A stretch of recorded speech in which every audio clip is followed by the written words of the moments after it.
When you think of Batman on screen today, I'm sure the first person you think of is Christopher Nolan and his extremely gritty and realistic portrayal of Batman. Or maybe you're a big fan of Zack Snyder, and that's who you think of. The dramatic and almost operatic way of Snyder's filming is surely meant to leave a mark on anyone who has witnessed it, for better or for worse. Or maybe you prefer the Detective-Noir Gotham that Matt Reeves brought for us. No matter which version you think of, before all of them, before superhero cinema was even considered a genre, there was Tim Burton with his Batman. His Batman completely redefined the way people looked at comic book adaptations. The 1989 Batman movie was everything that you could imagine and more. But before we go into our explanation, we have a very small request. If you like our content, please support us by subscribing to our channel. This is a small click for you, but for us it means a lot. Thank you. Let's begin.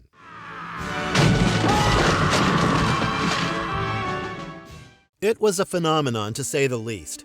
The hype for this movie was unlike anything Hollywood had seen until then. Fans literally lined up outside the halls to see it again and again. Batmania became a part of pop culture, and the bat symbol itself became a global icon thanks to this. Critics were a little iffy about the casting choices when they heard that Michael Keaton was going to play the role of Bruce Wayne. They've always thought of him as a comedic actor. But then it was showtime, and everyone was blown away by his sedated and tortured portrayal of Bruce Wayne. Jack Nicholson played the role of Joker and chewed up every scene he was in with his menace. Danny Elfman gave us a career-defining score, and with Anton Furst's production design team on set, Gotham ended up as a gothic industrial hellscape that looked both true and completely made of fever dream material. So, as you guys can guess, as a result of all of this, we ended up with a movie that completely shattered box office records. That movie grossed over $400 million worldwide. It proved that these superhero films can be atmospheric, stylish, and profitable through and through. With that, Warner Brothers found its golden goose, and Burton got the green light to explore the shady alleys of Gotham as much as he wanted. What makes you a real lover, trust? 3 years later, in 1992, we see Burton come back on screen with Batman Returns. Now, he could have repeated the formula of the last film to achieve the success he wanted, but instead of that, he went deeper and explored the stranger aspects of Batman. Think about it this way. The first movie was all about establishing Batman as a cinematic figure. Batman Returns, on the other hand, was all about pushing the boundaries of what superhero cinema could express and represent. Burton intentionally leaned into the fairy tale horror aesthetic of the film. DeVito played the Penguin, and he made this character into something more than just a quirky villain. He was a tragic and deformed outcast who was filled with rage and resentment, and it showed. We also got Michelle Pfeiffer playing Catwoman, who instantly became iconic. She was empowered, unhinged, sensual, and dangerous. Even Christopher Walken's Max Schreck, which is completely invented for the film, somehow manages to embody corporate greed in a way that makes it feel completely real. This movie was daring and dark, and it's everything that we've come to associate with the Tim Burton brand. It set the stage, and everyone expected that there would be a third act of a cohesive trilogy. Fans were already very hyped about where the story would go, and Burton had stated that he had ideas about Bruce's tortured arc with new villains and further exploration of Gotham's gothic underworld. So all in all, the third film seemed completely inevitable. But Batman Returns sadly became the breaking point. Warner Brothers were caught between Burton's vision and the demands of mass-market appeal. As a result, we get one of the greatest what-ifs in cinematic history. The unfinished film, commonly known as Batman Continues. To understand why this movie never happened, you have to go back a bit and look at how everyone reacted to Batman Returns. On the surface, the movie was a success. It grossed over $266 million worldwide. By a lot of standards, that's a blockbuster. Critics, too, were very happy about it because it had artistry, Burton's unique sensibility, and, of course, Pfeiffer as the gorgeous and dangerous Catwoman. But there was a tiny issue. When you compare it to the first film, you can see that the second movie grossed almost $130 million less. Now, for studios like Warner Brothers, which were hoping to use Batman as this merchandising mogul, this $130 million setback was huge. But this box office number is literally only part of the story. The real problem was the backlash that it got. Everyone who saw the first film was excited to show up for the second film, including the parents. The first film was family-friendly, but the second film was nothing like that. DeVito's Penguin was not campy. He was this grotesque, black bile slobbering monster. He made lewd and violent threats every few minutes, which raised quite a few eyebrows. In fact, in one scene, he literally bit off a man's nose. It was bloody, macabre, and not at all kid-friendly. Then you have Catwoman. Her transformation and revenge spree both had heavy sexual undertones. The latex costume and the whip cracking didn't help the case either. Overall, this movie started looking more like a psychological thriller and less like a family blockbuster. But this was not the end of it. Things got worse when McDonald's got involved. Yeah, so as it turns out, Warner Brothers decided to partner with McDonald's to promote the film. They wanted the stores to be decked out in Gotham-style decor, complete with toys of villains and Batmobiles. So that acted like promo enough that it led to parents taking their kids to see Batman Returns. However, the film was full of sexual innuendo, violent mayhem, and of course, body horror. As a result, the backlash against the movie grew louder and louder. Everyone wondered why a film that is so adult in tone would be catered to kids via kids' meals. So understandably, McDonald's decided to quickly pull back the campaign because of the backlash. Other toy companies that relied on Batman as this merchandising powerhouse also started voicing their concerns. This was no longer about ticket sales, this was now about the entire corporate ecosystem that was built around the character. Warner Brothers had a simple equation. Burton's vision definitely appealed to the critics and the fans, but it was alienating children and families. And that was not something that Warner Brothers was okay with, because that threatened the long-term profitability of the brand. The unease created started growing, and when the conversation about the third film started, things were already not looking too good. But despite the backlash, the idea of Tim Burton returning to the Batman franchise to give the audience another movie was a well-accepted idea. So, discussions flew around in every other fan forum, and the working title for the film was Batman Continues. Even though the name was never officially confirmed, this was how the movie appeared in fan discussions, industry chatter, and entertainment reports. The film had an ambitious vision. Billy D. Williams was supposed to complete his arc as Harvey Dent. He joined the project in 1989 with the intention that, eventually, we would see him blossom into Two-Face, giving the fans something darker and tragic to look forward to.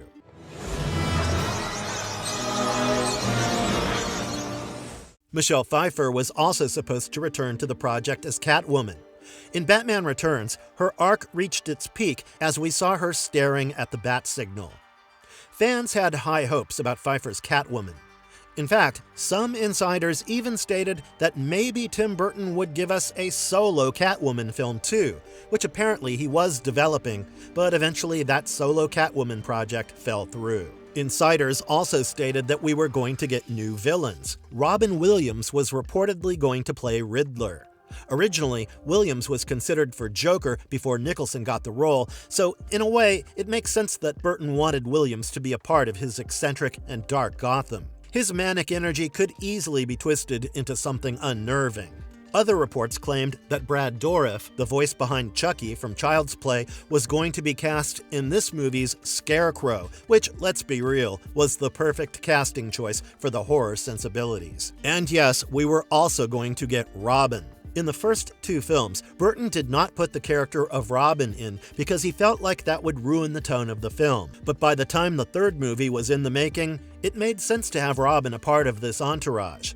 Also, Warner Brothers wanted Robin in the mix. Marlon Wayans was cast and even signed a contract for the role. Even though later Robin was written out of Batman Returns, we never got to see this gothic aesthetic Robin on screen. We do have some concept art from those times, and let me tell you, this looks perfect. The design team managed to mix the gothic aesthetic and comic book flair with ease. So when you consider all of these things together, we were supposed to have a film that would have been the culmination of everything we have been thinking of. Long teased arcs, familiar faces, and new villains to spice everything up. In more than one way, this film was set up to be a finale that was going to tie everything together. Sadly, that finale never came. Burton attended a meeting with Warner Brothers after Batman Returns to talk about the third installment. He later mentioned that the tone of this meeting was noticeably different. They were no longer brainstorming like they were before the second movie. Instead, the conversation was awkward. The executives told Burton that they should take on something smaller, safer, and less ambitious. Burton realized that in reality, what the Warner Brothers executives were really saying was they did not want another Batman movie from Tim Burton. In a later interview, Burton stated that he actually asked the executives verbatim whether they wanted him to make another Batman movie or not, and the executives didn't have an answer for him. The silence that followed was answer enough. Burton stepped away. Even though he was listed as a producer on Batman Forever, he had no involvement with the project, and his Gotham, the world that he had crafted so carefully over the past 3 years or so, was gone, along with the possibility of Batman Continues. And the lifeline that Warner Brothers wanted to keep Batman alive and well was Joel Schumacher. He was brought in to steer the franchise back into family-friendly territory. While Burton brought horror, Schumacher brought color, energy, and of course, something that had mass marketing appeal. As a result, we got Batman Forever. We had Val Kilmer as Batman, Jim Carrey as Riddler, and Tommy Lee Jones as Two-Face.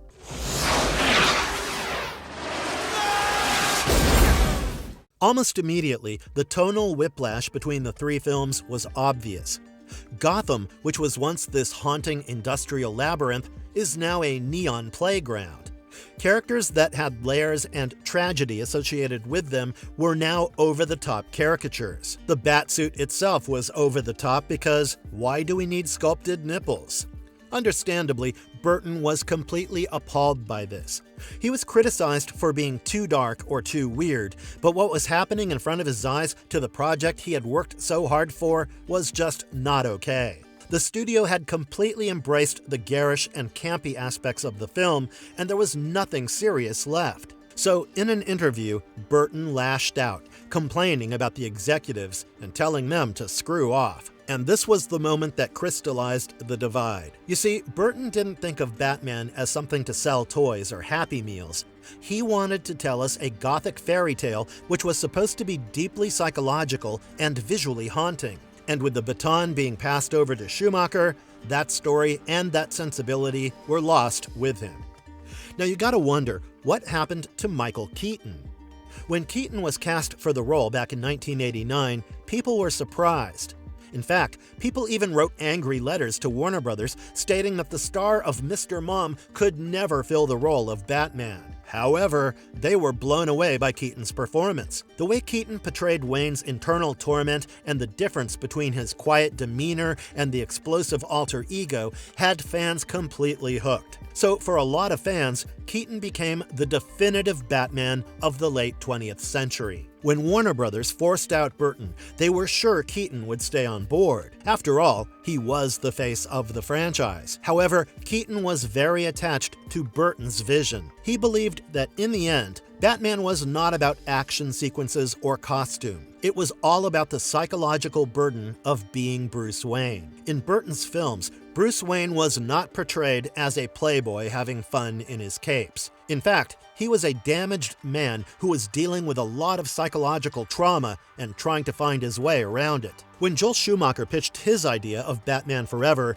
Keaton felt like it was a complete betrayal. The scripts lacked the darkness and the depth that were essential to the character. Furthermore, Keaton did not want to play a fun Batman. He wanted to be someone who was impactful in more ways than being slapped on a Happy Meal and given to kids. So he walked away. As his replacement, Warner Brothers brought in Val Kilmer. But this change simply made it even more evident just how dramatically and badly the franchise had shifted. What was supposed to be this psychological exploration of a tortured vigilante was now nothing more than a neon spectacle. Batman Forever hit the theaters in 1995, and on paper, it was a success.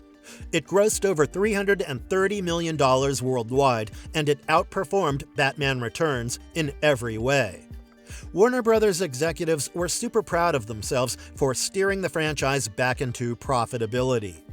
The merchandising machine that almost died with Batman Returns had roared back to life, and toys, clothes, and other tie-ins started flooding the market. Now, there's no denying that commercial success was present. However, a commercially successful film does not always mean that it gets the seal of approval from the audience. A lot of audiences enjoy this colorful approach, especially the younger viewers.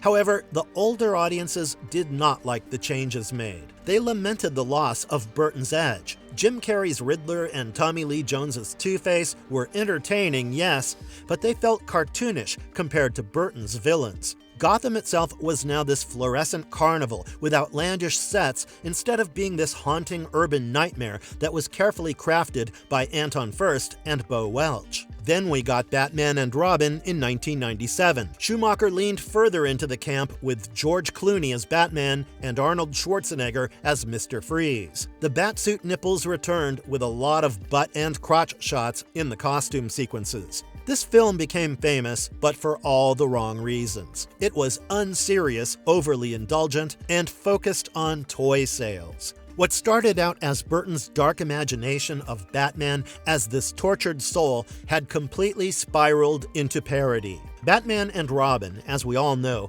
flopped critically and commercially, putting a stop to the Batman franchise as a whole until Christopher Nolan showed up and rebooted it with Batman Begins 8 years later. For a lot of fans, including myself, the way Schumacher's work collapsed the Batman franchise only made the yearning for Burton's film worse. Batman Continues is lost potential, a path that remained unwalked that could have ended the trilogy with gravitas and pride. With all that being said, you gotta wonder what this movie would have actually looked like if it were made. Although no script was ever finished, there were enough casting notes, interviews, and rumors floating around to paint the picture. The central villain arc was going to be focused on Harvey Dent and his transformation into Billy D. Williams. This was going to be a great payoff because the audience had already seen his Dent in 1989's Batman. When Schumacher joined the project, he gave this role to Tommy Lee Jones, who didn't have the coolness that Williams brought into the role. If Burton were still in the director's chair, we probably would have gotten a tragic and terrifying fallen hero who turned into a villain instead of this cartoonish character. As I mentioned, Pfeiffer was also expected to return. In Batman Returns, her survival at the end was all that was needed to get her to come back. The Burton-helmed third film would have turned her into an uneasy ally to Batman or even a rival. Riddler was another likely villain that Burton wanted to bring with him in the third film. He was going to be played by none other than Robin Williams, who would have brought a different energy than Jim Carrey in this film. Williams would have given us something unsettling. Someone whose manic humor was actually hiding away deep malice. Burton would have reimagined the Riddler as this cerebral and psychological threat to Batman. We also know about Scarecrow and Brad Dourif. We know that the Scarecrow's use of fear gas would have fit in so well with Burton's exploration of trauma and nightmares. So overall, this movie was going to be everything, but instead, all of these storylines were abandoned. The idea was scrapped, and all of us are left with only fragments of what could have been. Years have passed by, and the only thing we can think of is, what if? What if we got to see Billy D. Williams' Two-Face under Burton's direction? What if we saw Pfeiffer's Catwoman return in more ways than one? What if we had Robin Williams playing the Riddler? What if Marlon Wayans' Robin was something more realistic than what we saw in Batman and Robin? For a lot of fans, this unrealized trilogy was the missed opportunity for cohesion. Burton's Batman and Batman Returns are of a piece. They have a thematic through-line, tone, and visual style. To complete that with a third entry would have given us this self-contained saga. but the trilogy was left incomplete, and the tonal pivot we got let it all fracture. In recent years, we saw Michael Keaton return as Batman in The Flash, which came out in 2023. Seeing that, fans couldn't help but wonder what the finale might have looked like. Seeing Keaton back in the cape and cowl brought back nostalgia, but it also reopened the wound. It's all about a story that we never got, and this conclusion will remain forever unrealized. The legacy of Batman Continues can be best described as bittersweet. On one hand, it was never made, and that fact preserves it as this kind of myth. It's a what-if that only exists in imagination. Fans can only dream about the perfect Burton trilogy without ever having to see it compromised by studio interference or poor execution.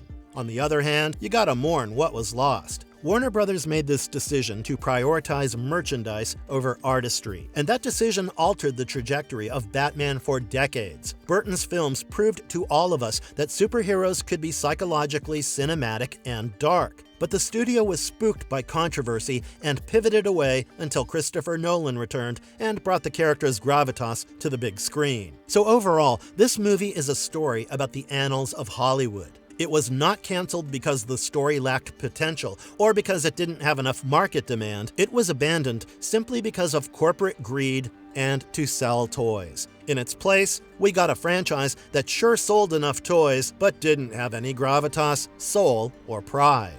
Marvelous verdict. Tim Burton's Batman film redefines the superhero genre completely. Batman Continues was meant to tie up the trilogy. It was all nice and it closed up Bruce's arc. Instead, that film never happened. What we got was campy and overly sanitized just to sell more and more toys to kids. This tonal shift was jarring and bizarre. While it is true that in the moment, Warner Brothers succeeded in making money for themselves, the franchise completely collapsed under its own weight. But Batman Continues still lives on. In whispers, in discussions, in fan forums, and maybe that's why this movie fascinates us so much. What about you guys? What do you think of Batman Continues? Would you consider watching it if it came out now? Let us know in the comments down below, and I'll see you guys the next time.